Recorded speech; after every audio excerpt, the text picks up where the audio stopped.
తండ్రి కుమార పరిశుద్ధాత్మకు మహిమ కలుగునుగాక. ఈనాటి జీవవాక్యం.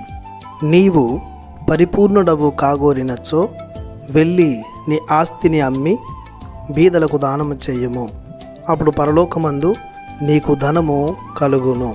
మత్తయి శుభవార్త 19వ అధ్యాయము 21వ వచనము. ప్రియ సహోదరి సహోదరులారా, దేవుని బిడ్డలారా, ప్రభు నామంలో మీకు సకల ఆశీర్వాదాలు లభించునుగాక. క్రీస్తు ప్రభు ఈ మాటలను ధనవంతుడైన ఒక యువకునికి చెబుతూ ఉన్నాడు. ధనవంతుడైనప్పటికీ ఆ యువకుడు ధర్మశాస్త్రాన్ని, దేవుని ఆజ్ఞలను తూచా తప్పకుండా పాటిస్తున్నాడు. అందుకే ధైర్యంగా క్రీస్తు ప్రభుని చెంతకు వచ్చి బోధకుడా అని సంబోధిస్తూ పరిపూర్ణతను సాధించుటకు, నిత్య జీవం పొందుటకు చేయవలసిన కార్యం ఏమిటి అని క్రీస్తు ప్రభుని అడుగుతూ ఉన్నాడు. క్రీస్తు ప్రభుని మాటలను బట్టి మనం సత్యాన్ని గ్రహించవచ్చు.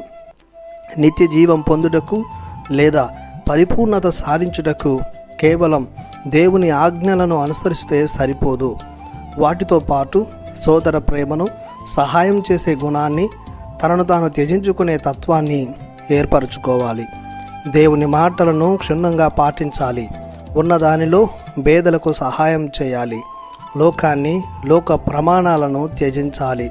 పశ్చాత్తాప హృదయంతో, మారు మనసుతో దేవుణ్ణి ఆశ్రయించాలి. క్రీస్తు ప్రభునిలో అమితమైన విశ్వాసాన్ని పెంపొందించుకోవాలి. జ్ఞానస్నానం స్వీకరించి పరిశుద్ధాత్మ ద్వారా నడిపింపబడాలి. వాక్య పఠనం చేస్తూ, ధ్యానిస్తూ, నెరవేరుస్తూ జీవించాలి. క్రీస్తు ప్రభుని శరీర రక్తాలను నిత్య జీవానికి చేర్చే ఆహారంగా స్వీకరించాలి. క్రీస్తు ప్రభుని శిష్యునిగా జీవించాలి, ప్రకటించాలి. నీతి కోసం, నిజాయితీగా దైవరాజ్య వ్యాప్తికై మన వంతు చేయూతనివ్వాలి. ఇవి చేయడం ద్వారా మనం మన జీవితంలో పరిపూర్ణతను సాధిస్తాము. నిత్య జీవం పొందుటకు కావలసిన ధనమును, అర్హతను పరలోకమందు మనం సంపాదిస్తాము. ప్రార్థించుదము. పరిశుద్ధుడైన మా దేవ, మీ బోధనలను అనుసరించి మా దైనందిన జీవితంలో మాకున్న దానిలో ఇతరులతో పంచుకుంటూ, మీ ఆజ్ఞలను పాటిస్తూ, మీకు ప్రీతికరమైన జీవితాన్ని కొనసాగిస్తూ పరిపూర్ణతను, నిత్య జీవితాన్ని పొందుకునే గొప్ప ఆశీర్వాదాలను దయచేయమని యేసు పరిశుద్ధ నామములో ప్రార్థిస్తున్నాము తండ్రి. ఆమెన్. దేవుడు మిమ్ము దీవించునుగాక.